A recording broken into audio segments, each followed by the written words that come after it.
इसके बाद की प्रक्रिया है पंच देवावहन। इस प्रक्रिया में 5 देवों का आवाहन यज्ञोपवीत में किया जाता है। इसका शिक्षण और प्रेरणा ब्रह्मा, विष्णु, महेश, यज्ञ और सूर्य, इन 5 देवताओं को 5 दिव्य भावनाओं का प्रतीक माना गया है। ब्रह्मा अर्थात आत्मबल, विष्णु अर्थात समृद्धि, महेश अर्थात व्यवस्था, यज्ञ अर्थात परमार्थ, सूर्य अर्थात पराक्रम। इन 5 गुणों को देवता मानकर हम यज्ञोपवीत के माध्यम से अपने हृदय और कलेजे पर धारण करें, अर्थात उन्हें अपनी आस्था एवं प्रकृति का अंग बनाएं, तभी वास्तविक कल्याण का मार्ग मिलेगा। देवता भावनाओं के प्रतिबिंब होते हैं। पहला, ब्रह्मा। जीवन के भौतिक और आत्मिक दोनों ही पहलू सुविकसित होने चाहिए। हमें आत्मबल से संपन्न होने के लिए संयमी, सदाचारी, मधुरभाषी, शालीन, नेक, सज्जन, आस्तिक, सद्गुणी होना चाहिए। जिसका व्यक्तित्व, जीवन पवित्र एवं सद्भावना युक्त है, उसी का आत्मबल बढ़ता है।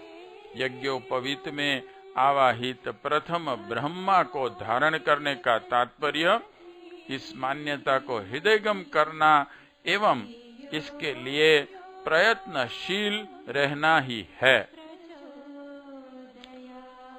दूसरी देव शक्ति विष्णु। विष्णु लक्ष्मी के स्वामी है। हमें भी दीन, दरिद्र, हेय, परावलंबी, गई गुजरी स्थिति में नहीं पड़ा रहना चाहिए। स्वास्थ्य, शिक्षा, कुशलता आदि गुणों को बढ़ाना चाहिए ताकि उसकी कीमत पर सुख साधनों को, समृद्धि को प्राप्त किया जा सके।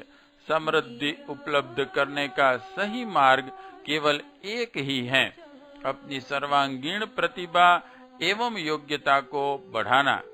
इस दिशा में जो जितना कर लेगा उसे उस मूल्य पर आसानी से अधिक सुख साधन मिल जाएंगे।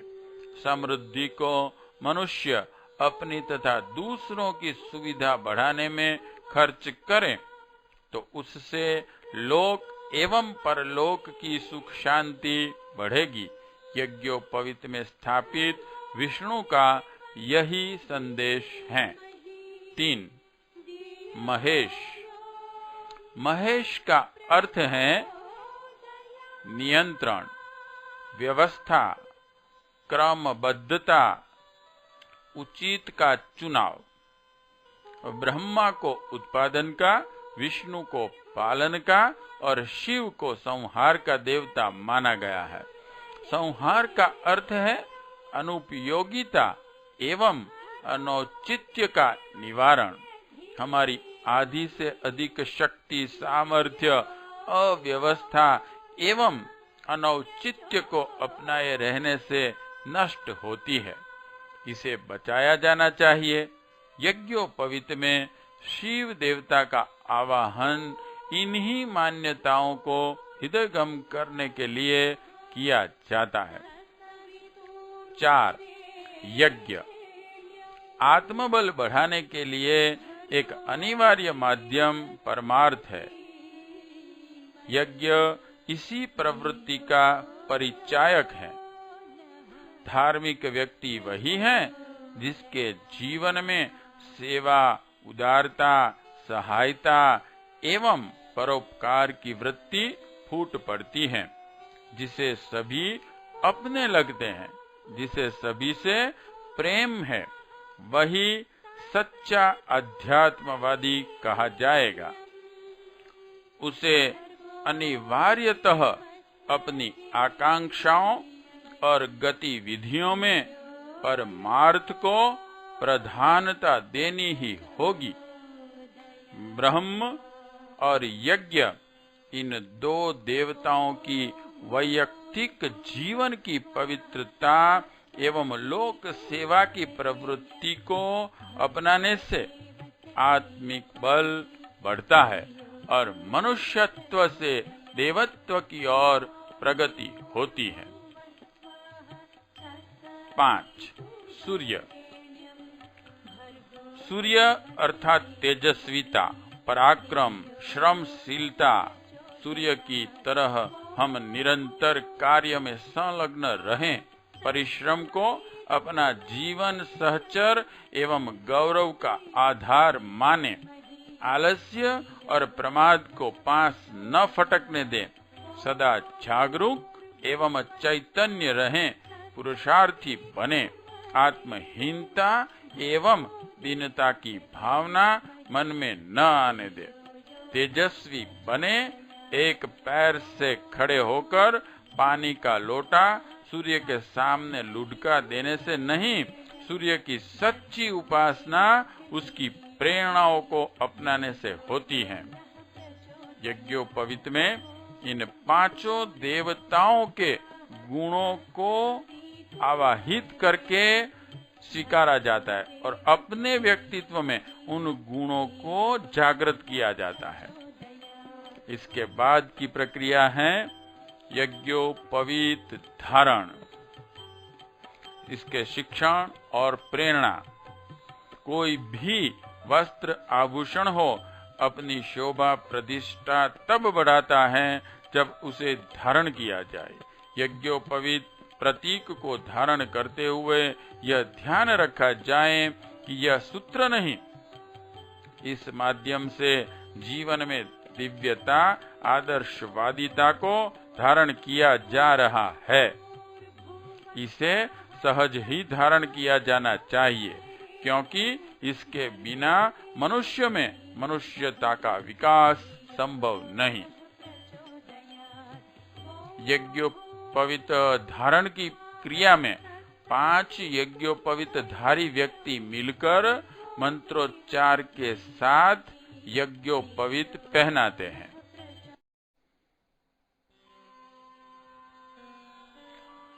तदुपरांत सूर्य दर्शन एवं सूर्य अर्घ्यदान की प्रक्रिया आती है। संस्कारार्थी सूर्य भगवान को देखता है और 3 अंजलि भर के उन्हें जल प्रदान करता है। इस प्रक्रिया की प्रेरणा और शिक्षण। सूर्य के समान तेजस्वी बनना, उष्णता धारण किए रहना, गतिशील रहना, लोक कल्याण के लिए जीवन समर्पित करना, अंधकार रूपी अज्ञान दूर करना, अपने प्रकाश से दूसरों को प्रकाशित करना जैसी अनेक प्रेरणाएं सूर्य दर्शन करते हुए ग्रहण की जाती हैं। सूर्य आगे बढ़ता चलता है, पर साथ में अपने अन्य ग्रह उपग्रहों को भी घसीटता ले चलता है। यज्ञोपवीत धारी को स्वयं तो प्रगति के पथ पर आगे बढ़ना ही है, पर साथ ही यह भी ध्यान रखना है कि व्यक्तिगत उन्नति से ही संतोष न कर लिया जाए, अपने साथी समीपवर्ती लोगों को भी आगे बढ़ाते हुए साथ चलाने का प्रयत्न करना है। सूर्य उदय और अस्त में, लाभ और हानि में मनुष्य को संतुलित, धैर्य युक्त एवं एक सा रहने का सिखाता है। न तो संपत्ति से उन्मत्त हो और न विपत्ति में शोक संताप से विक्षुब्ध हो। धूप छांव की तरह जीवन में प्रिय अप्रिय परिस्थितियां आती जाती रहती हैं। उन्हें हंसते खेलते एवं क्रीड़ा विनोद की तरह देखना चाहिए और शांत चित्त से अपने निर्धारित लक्ष्य की ओर बिना एक क्षण की भी उद्वेगों में गंवाए आगे बढ़ते रहना चाहिए। सूर्य के समान लोक कल्याण के आयोजनों में पूरी अभिरुचि रखने की कार्य पद्धति अपनाने की योजना बनानी चाहिए। भगवान भास्कर अपनी किरणों द्वारा समुद्र के पानी को भाप बनाकर बादलों के रूप में परिणित करते हैं। बादलों से वर्षा होती है, उसी पर वृक्ष, वनस्पति, जीव जंतु, पशु पक्षी और मनुष्य का जीवन निर्भर है। सूर्य किरणों की गर्मी निर्जीव प्रकृति को सजीव बनाती है। संसार में जितना जीवन तत्व है वह सब सूर्य से ही आया है। इसलिए सूर्य को जगत की आत्मा भी कहा गया है। हमें भी सूर्य के दर्शन करते हुए इसी रीति नीति को अपनाना चाहिए और श्रद्धा पूर्वक 3 बार अंजलि देते हुए शरीर, मन और धन से इन आदर्शों में तत्पर रहने की सहमति स्वीकृति प्रकट करनी होती है। फिर इसके बाद की प्रक्रिया है त्रिपदा पूजन। इसके शिक्षण और प्रेरणा को देखते हैं। गायत्री माता के 3 चरण कहे गए हैं। यज्ञोपवीत की 3 लड़ें उनकी प्रतीक हैं। उन्हें सूत्र रूप में गायत्री, सरस्वती और सावित्री शक्तियों के रूप में जाना जाता है। इनकी प्रतिनिधि धाराएं क्रमशः श्रद्धा, प्रज्ञा और निष्ठा हैं। ये मनुष्य के कारण, सूक्ष्म और स्थूल कलेवरों को नियंत्रित और विकसित करने वाली हैं। इन्हीं के सहारे देव ऋण, ऋषि ऋण और पितृ ऋणों से मुक्त हुआ जा सकता है। इन्हें ही भक्ति, ज्ञान और कर्म की धाराओं की गंगोत्री माना जाता है। इनका मर्म समझने तथा अनुसरण करने के भाव से त्रिपदा पूजन के अंतर्गत इन्हीं 3 शक्तियों का पूजन किया जाता है। त्रिपदा पूजन के बाद दीक्षा प्रकरण शुरू होता है। इस कर्मकांड में परम पूज्य गुरुदेव की और वंदनीय माता जी की सूक्ष्म सत्ता हमारे गायत्री परिवार के प्रत्येक यज्ञ या छोटे बड़े कर्मकांड में ये गुरुजी और माताजी की सूक्ष्म चेतना ही गायत्री मंत्र की दीक्षा देती है। वैसे बोला जाता है कार्यकर्ता के द्वारा कर्मकांड भी करवाया जाता है, कार्यकर्ता के द्वारा, मगर मूलभूत दीक्षा परम पूज्य गुरु और वंदनीय माताजी की सूक्ष्म सत्ता देती हैं। और गायत्री मंत्र ही एक मंत्र हमारे शास्त्रों, वेदों के लाखों करोड़ों मंत्र में सिर्फ गायत्री मंत्र को ही महामंत्र की कहा गया है और गुरु मंत्र भी कहा गया है, क्योंकि गायत्री मंत्र में वेदों का पूरा ज्ञान बीज रूप से है। वैसे गायत्री मंत्र का क्या महत्व है, ये गुरुदेव ने अपने पूरे 7 वाङ्मय, जो कि प्रत्येक वाङ्मय करीबन 600 से 700 पन्ने का है, ऐसे 7 वाङ्मय है जो स्पेशली गायत्री मंत्र क्या है वो समझाने के लिए गुरुदेव के द्वारा लिखे गए हैं और उसमें गायत्री मंत्र की महत्ता समझाई गई है। और भारतीय संस्कृति में अगर हम पूरे ब्रह्मांड का जो ब्रह्मा जी ने जब सृजन किया तो ये सृजन की शक्ति भी उन्हें गायत्री मंत्र की तपश्चर्या करने के बाद मिली। तो हम समझ सकते हैं कि गायत्री मंत्र का कितना इम्पोर्टेंस हमारे भारतीय संस्कृति में है।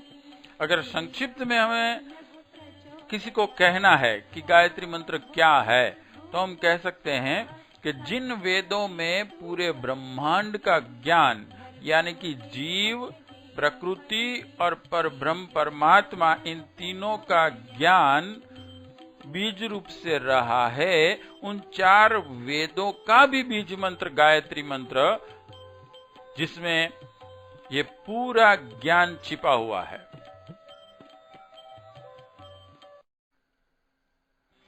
इन सभी तथ्यों को समझते हुए हम ये कह सकते हैं कि जो गायत्री मंत्र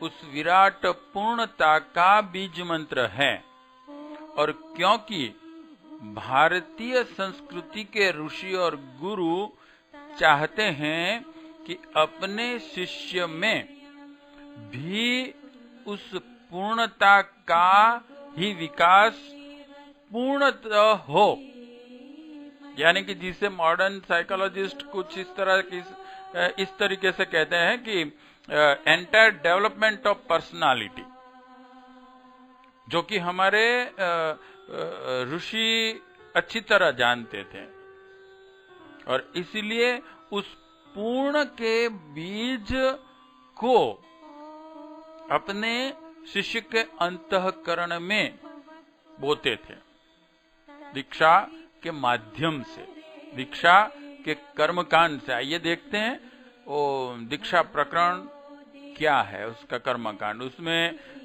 सबसे पहले गुरु पूजन करवाया जाता है, जिससे कि साधक गुरु का महत्व और गुरु से पूर्णता प्राप्त करने के लिए क्या क्या मिल सकता है और वो अपने आप में कैसे उसे ग्रहण कर सकता है, उसकी प्रेरणा मिलती है। जिसमें गुरु जी ने लिखा है, जिस प्रकार भगवान मूर्ति नहीं एक चेतना है, उसी प्रकार गुरु को व्यक्ति नहीं चेतना रूप मानना चाहिए।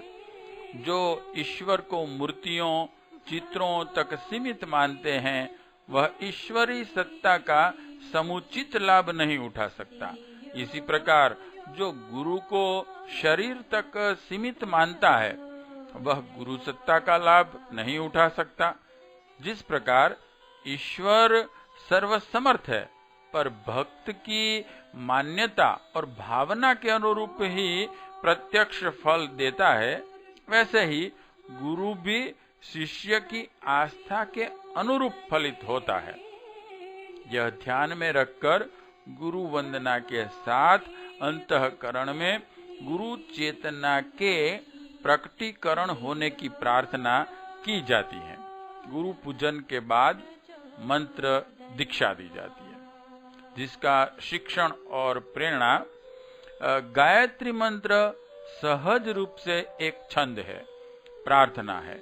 गुरु जब उसके साथ अपने तप, पुण्य और प्राण को जोड़ देता है, तो वह मंत्र बन जाता है। यह सब देने की सामर्थ्य जिसमें न हो, वह दीक्षा देने का प्रयास करें तो निरर्थक रूप से पातक का भागीदार बनता है। स्वयं सेवक भाव से गुरु की ही चेतना का प्रवाह दीक्षित व्यक्ति से जोड़ने में अपनी सद्भावना का प्रयोग हमारे गायत्री परिवार के कार्यकर्ता कर्मकांड करते हुए करते हैं। इस मंत्र दीक्षा में कर्मकांड में एक विशेष मुद्रा में जिनको दीक्षा ग्रहण करनी होती है, उनको बिठाया जाता है और कर्मकांड कराने वाले पुरोहित गायत्री मंत्र का 5 बार एक एक शब्द बोल के उच्चारण करते हैं, और वो एक एक शब्द जो दीक्षित होने वाले व्यक्ति हैं उसका ध्यान से उच्चारण करते हैं। जैसे कि पहले पुरोहित बोलेंगे ओम, तो दीक्षा लेने वाले सभी वही दोहराएंगे ओम।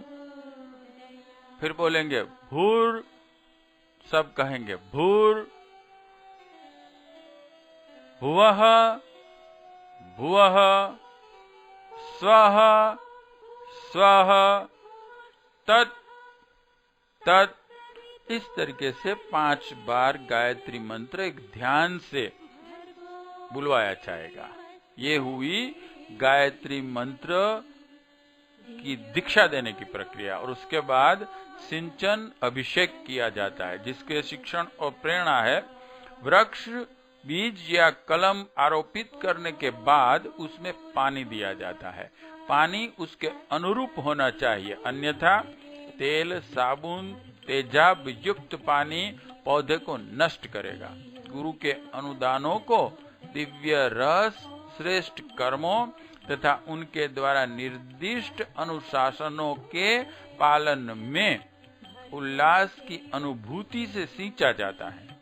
पेड़ लगे, फले फूले, यह भाव सींचने का है।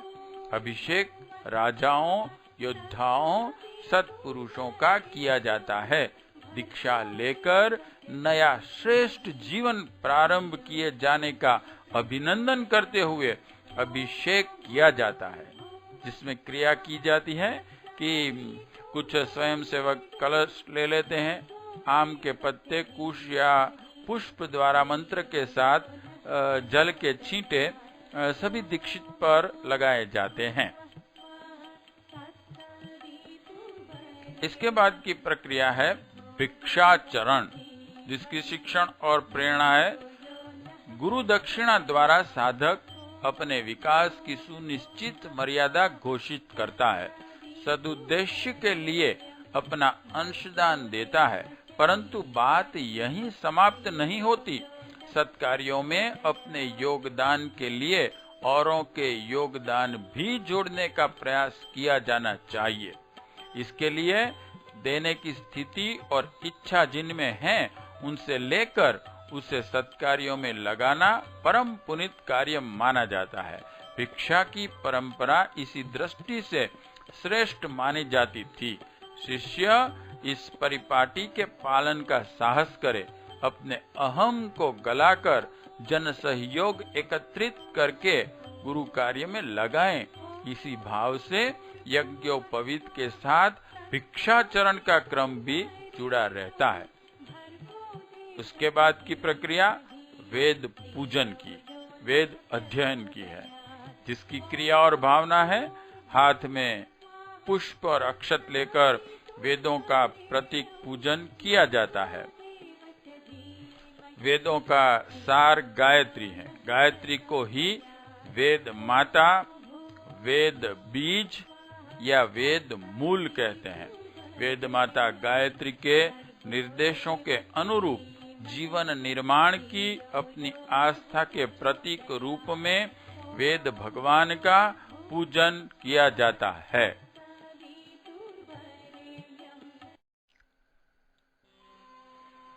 वेद पूजन या तो वेद अध्ययन के कर्मकांड के बाद विशेष आहुति दी जाती है और उसके बाद वैश्वानर नमस्कार, जिसकी प्रेरणा है हाथ जोड़कर अग्निदेव को नमस्कार करें, भावना करें कि यज्ञाग्नि जिसके सानिध्य से देवत्व मिलता है उसके प्रति हम श्रद्धा प्रकट कर रहे हैं। उसके बाद गुरु दक्षिणा संकल्प, उसकी शिक्षण और प्रेरणा है दीक्षा के साथ व्रतशीलता की शर्त जुड़ी है। व्रत कहते हैं सुनिश्चित लक्ष्य के लिए सुनिश्चित साधना क्रम बनाना। जो व्रतशील नहीं वह जीवन के ढर्रे को बदल नहीं सकता, उसे बदले बिना दीक्षा फलित नहीं होती। यह ढर्रा बदलने के लिए गुरु दक्षिणा दी जाती है। अपने समय, प्रभाव, पुरुषार्थ एवं धन का एक अंश गुरु के निर्देशानुसार खर्च करने का संकल्प ही गुरु दक्षिणा में किया जाता है।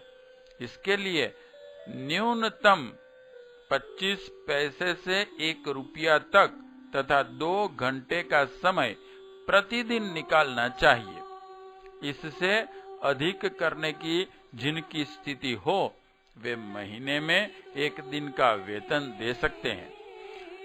इस प्रक्रिया में एक विशेष संकल्प पत्र भर के देना होता है और इसमें हम ये कहते हैं कि अब हम जीवन में गुरु के लिए, धर्म के लिए, मानवता के लिए, राष्ट्र के लिए क्या करेंगे, हमारे जीवन में अपने क्या प्रयत्न होंगे, ये हम संकल्प पत्र में देते हैं। गुरु दीक्षा के साथ अपनी शक्ति देते हैं। शिष्य दक्षिणा देकर अपनी पात्रता, प्रामाणिकता सिद्ध करता है। दीक्षा आहार प्रदान करने जैसा है, दक्षिणा उसे पचाने की क्रिया है। दीक्षा कलम लगाने जैसी प्रक्रिया है तो दक्षिणा जड़ों का रस उस कलम तक पहुंचाकर उसे विकसित और फलित करने का उपक्रम है। इसके बाद संकल्प दोहराया जाता है और ये संस्कार पूर्ण होते हैं। उसके बाद के संस्कार हैं विवाह संस्कार। आइए देखते हैं इन विवाह संस्कार के बारे में, उसका प्रयोजन क्या है, उसमें क्या लिखा है। विवाह 2 आत्माओं का पवित्र बंधन है। 2 प्राणी अपने अलग अलग अस्तित्वों को समाप्त कर एक सम्मिलित इकाई का निर्माण करते हैं। स्त्री और पुरुष दोनों में परमात्मा ने कुछ विशेषताएं और कुछ अपूर्णताएं दे रखी हैं। विवाह सम्मिलन से एक दूसरे की अपूर्णताओं को अपनी विशेषताओं से पूर्ण करते हैं। इससे समग्र व्यक्तित्व का निर्माण होता है। इसलिए विवाह को सामान्यतया मानव जीवन की एक आवश्यकता माना गया है। एक दूसरे को अपनी योग्यताओं और भावनाओं का लाभ पहुंचाते हुए गाड़ी में लगे हुए 2 पहियों की तरह प्रगति पथ पर अग्रसर होते जाना विवाह का उद्देश्य है। वासना का दाम्पत्य जीवन में अत्यंत तुच्छ और गौण स्थान है। प्रधानतः 2 आत्माओं के मिलने से उत्पन्न होने वाली उस महत्ती शक्ति का निर्माण करना है जो दोनों के लौकिक एवं आध्यात्मिक जीवन के विकास में सहायक सिद्ध हो सके। विवाह का स्वरूप क्या हो, इसके बारे में गुरुजी लिखते हैं, आज विवाह वासना प्रधान बनते चले जा रहे हैं। रंग, रूप एवं वेश विन्यास के आकर्षण को पति पत्नी के चुनाव में प्रधानता दी जाने लगी है। यह प्रवृत्ति बहुत ही दुर्भाग्यपूर्ण है। यदि लोग इसी तरह सोचते रहें तो दाम्पत्य जीवन शरीर प्रधान रहने से एक प्रकार के वैध व्यभिचार का ही रूप धारण कर लेगा। पाश्चात्य जैसी स्थिति भारत में भी आ जाएगी। शारीरिक आकर्षण की न्यूनाधिकता का अवसर सामने आने पर विवाह जल्दी जल्दी टूटते बनते रहेंगे। अभी पत्नी का चुनाव शारीरिक आकर्षण को ध्यान में रखकर किए जाने की प्रथा चली है। थोड़े ही दिनों में इसकी प्रतिक्रिया पति के चुनाव में भी सामने आएगी। तब असुंदर पतियों को कोई पत्नी पसंद न करेगी और उन्हें दाम्पत्य सुख से वंचित ही रहना पड़ेगा। समय रहते इस बढ़ती हुई प्रवृत्ति को रोका जाना चाहिए और शारीरिक आकर्षण की उपेक्षा कर सद्गुणों तथा सद्भावनाओं को ही विवाह का आधार पूर्व काल की तरह बने रहने देना चाहिए। शरीर का नहीं, आत्मा का सौंदर्य देखा जाए और साथी में जो कमी है उसे प्रेम, सहिष्णुता, आत्मीयता एवं विश्वास की छाया में जितना संभव हो सके सुधारना चाहिए। जो सुधार न हो सके उसे बिना असंतोष लाए सहन करना चाहिए। इस रीति नीति पर दाम्पत्य जीवन की सफलता निर्भर है। अतः एवं पति पत्नी को एक दूसरे से आकर्षण लाभ मिलने की बात न सोचकर एक दूसरे के प्रति आत्मसमर्पण करने और सम्मिलित शक्ति उत्पन्न करने, उसके जीवन विकास की संभावनाएं उत्पन्न करने की बात सोचनी चाहिए।